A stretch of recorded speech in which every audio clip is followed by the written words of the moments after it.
एक ऐसा आदमी जो पूरी की पूरी ज़िंदगी स्ट्रगल और इनजस्टिस के खिलाफ लड़ता रह गया।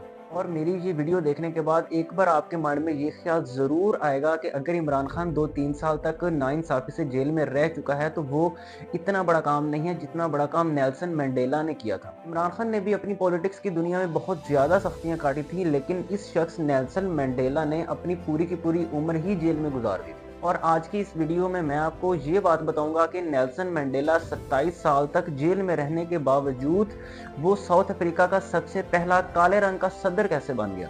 नेल्सन मंडेला 18 जुलाई 1918 को साउथ अफ्रीका के एक गांव में पैदा हुआ और इसके नाम नेल्सन मंडेला का मतलब था ट्रबल मेकर। प्राइमरी स्कूल और इसके बाद चर्च स्कूल से पढ़ने के बाद इस आदमी ने फोर्ट यूनिवर्सिटी से लॉ और इसके साथ साथ पॉलिटिक्स की तालीम हासिल की। यूनिवर्सिटी में जाके नेल्सन मंडेला को ये बात रियलाइज हुई कि किस तरह से साउथ अफ्रीका में जहाँ पर ज्यादातर लोग काले रंग के रहते हैं और इन्हीं काले रंग के लोगों के साथ नाइंसाफी की जाती है। और उस वक्त ही नेल्सन मंडेला की जिंदगी का एक सबसे बड़ा अज़म बन गया कि चाहे जो मर्जी हो जाए, काले और गोरे जो भी ये दो लोग हैं ये आपस में मिलकर ही काम करेंगे, इनमें बराबरी हो के रहेगी। और इसी चीज को उसने मद्देनजर रखते हुए 1944 में उसने अफ्रीकन नेशनल कांग्रेस ज्वाइन कर ली।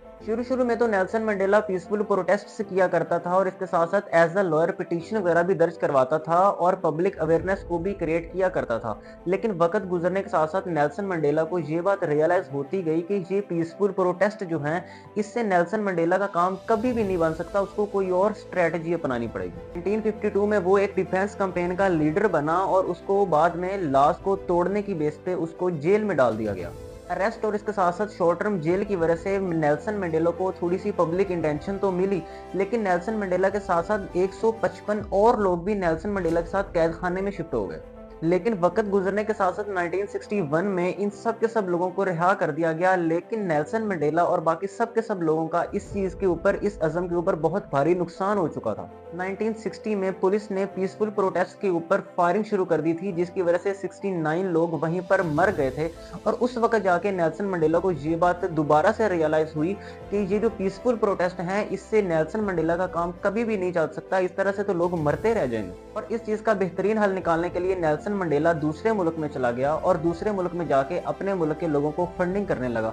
और इसी एक गलती की वजह से नेल्सन मंडेला को लाइफ इंप्रिजनमेंट दी गई, यानी कि वो पूरी जिंदगी कैद खाने में रहेगा। और सबसे ज्यादा शॉकिंग फुल बात यह है कि ये जो जितने भी एविडेंसेस थे और जितनी भी तमाम के तमाम डॉक्यूमेंट्स थी वो नेल्सन मंडेला की अपनी पार्टी अफ्रीकन नेशनल कांग्रेस के ही लीडर्स ने उसके खिलाफ डॉक्यूमेंट्स जमा करवाए हुए थे। 27 साल तक नेल्सन मंडेला ने बहुत भारी बामुशक्कत काम किए, अपनी खानदान से बहुत ही कम बात किया करते थे और उनका जो अपना जो कैद खाना था वो भी बहुत छोटा था। उन्होंने 27 साल तक बहुत ज्यादा अजियतें झेली, लेकिन इस दौरान सेम इमरान खान की तरह, अब जैसे इमरान खान जेल में है तो वो पॉलिटिक्स के ऊपर, सियासत के ऊपर, कानून के ऊपर एक अपना अच्छा नॉलेज बढ़ाते हैं, इसी तरह से नेल्सन मंडेला ने भी जेल के अंदर रहते हुए पॉलिटिक्स को बहुत ज्यादा सीखा, अपने कानून को बहुत ज्यादा सीखा, सियासत को बहुत ज्यादा सीखा। और इसी वक्त में उसके जो बाकी पुलिस ऑफिसर्स थे उनके साथ भी नेल्सन मंडेला का बहुत अच्छा ताल्लुक बन चुका था। और 27 साल बाद काफी ज्यादा इंटरनेशनल प्रेशर्स की वजह से 27 साल बाद नेल्सन मंडेला को रिहा कर दिया गया। और जब वो रिहा हुए तो यकीन करो उनका जो दिमागी तवाज़ुन था वो ही एक तरह से हिल चुका था। वो बहुत ज्यादा अपने आप को बहुत ज्यादा अजीब तरह और तरह से महसूस करने लगे थे। 1990 में नेल्सन मंडेला रिहा हो जाते हैं और जब वो जेल से वापस आते हैं तो वो किसी आदमी से, किसी भी पॉलिटिकल लीडर से कोई भी बदला नहीं लेते, बल्कि वो पीसफुल तरीके से अपनी स्ट्रेटजीज को दोबारा से कायम करना शुरू कर देते हैं। और इन्हीं सब बातों की वजह से 1994 में नेल्सन मंडेला साउथ अफ्रीका का सबसे पहला काले रंग का सदर बनते हैं। यूं नेल्सन मंडेला की कुर्बानियों और उनके एक पीसफुल तरीके, पीसफुल स्ट्रेटजीज की वजह से पूरा का पूरा जो साउथ अफ्रीका था वो एक बहुत बड़ी सिविल वार से बच गया था। वीडियो अगर अच्छी लगी हो तो वीडियो को लाइक कीजिएगा, चैनल को सब्सक्राइब कीजिएगा। शुक्रिया, अल्लाह हाफिज।